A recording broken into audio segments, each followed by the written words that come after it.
In 2018, this committee came together in strong bipartisan fashion to pass the SUPPORT Act to address the ongoing opioid epidemic. Over the last 5 years, this law has expanded treatment options in Medicare and Medicaid, allowed more providers to prescribe medication-assisted treatment, and made important investments in public health. Today, we're considering a number of bills to help further address the ongoing opioid epidemic, including bills to reauthorize critical programs included in the SUPPORT Act. Ongoing action is necessary because, tragically, nearly 110,000 Americans died last year of drug overdoses. I'm especially hopeful that this will be the year that we're able to move H.R. 2400, the Medicaid Reentry Act, out of the committee and have it signed into law. This bill would build on the bipartisan work we did last Congress by enabling eligible individuals to enroll in Medicaid 30 days prior to their release from incarceration. Researchers have found that people recently released from incarceration are 10 times more likely to overdose on opioids than the general public. Many times these individuals can struggle to access care upon their release, making them more likely to delay seeking treatment. Allowing eligible people to enroll in Medicaid prior to their release will help connect them to coverage upon their discharge. This will help smooth their transition back into the community because they're able to access the services they need. I hope we can finally move this bill forward and give states the tools they need to support incarcerated individuals in recovery. I'm also pleased that we're considering bipartisan legislation that would reauthorize several important provisions from the SUPPORT Act that strengthen the ability of communities to respond to the opioid epidemic. We will be discussing bills to reauthorize programs to train first responders, support recovery centers, and bolster the behavioral health workforce. Other programs up for reauthorization would expand treatment for pregnant and postpartum women, connect schools with mental health services, and continue an important task force on trauma care. We'll also consider legislation to expand access to life-saving resources, such as fentanyl and xylazine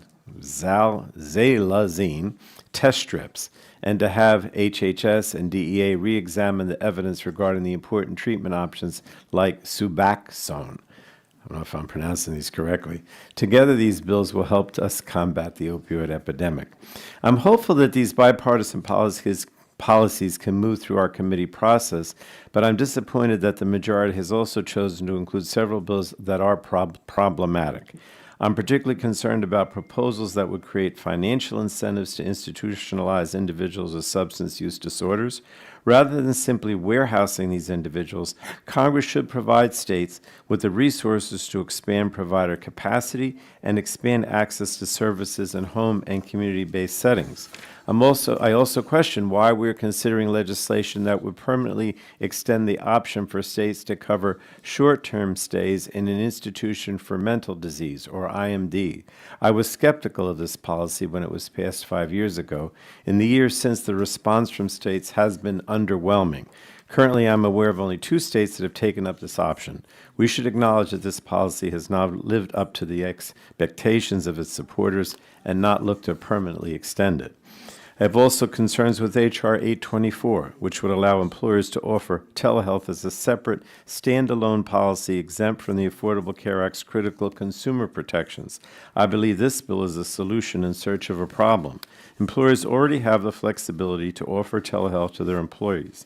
I'm concerned that this bill would instead expand a form of insurance that is not subject to the ACA's consumer protections.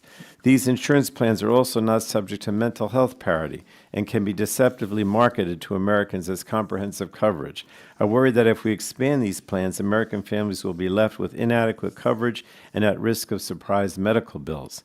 And finally, I'm troubled by the inclusion of H.R. 1839, the Combating Illicit Xylazine Act. I understand that xylazine is a growing problem. Doing an end run around the interagency process for scheduling controlled substances is not the answer. I'm concerned about the precedent of Congress attaching criminal penalties to a drug that is not scheduled. I understand that access to legitimate veterinary and agricultural uses of xylazine needs to be preserved, but this should be handled through the administrative process, not by Congress picking and choosing drugs to apply criminal penalties to by statute. Now, everyone in this room is far too familiar with the tragic consequences of the opioid epidemic. While we've seen some improvements, there's still a long way to go, and I'm hopeful that we'll be able to find bipartisan solutions to ensure that our states, cities, and first responders have the resources they need. Thank you, Mr. Chairman.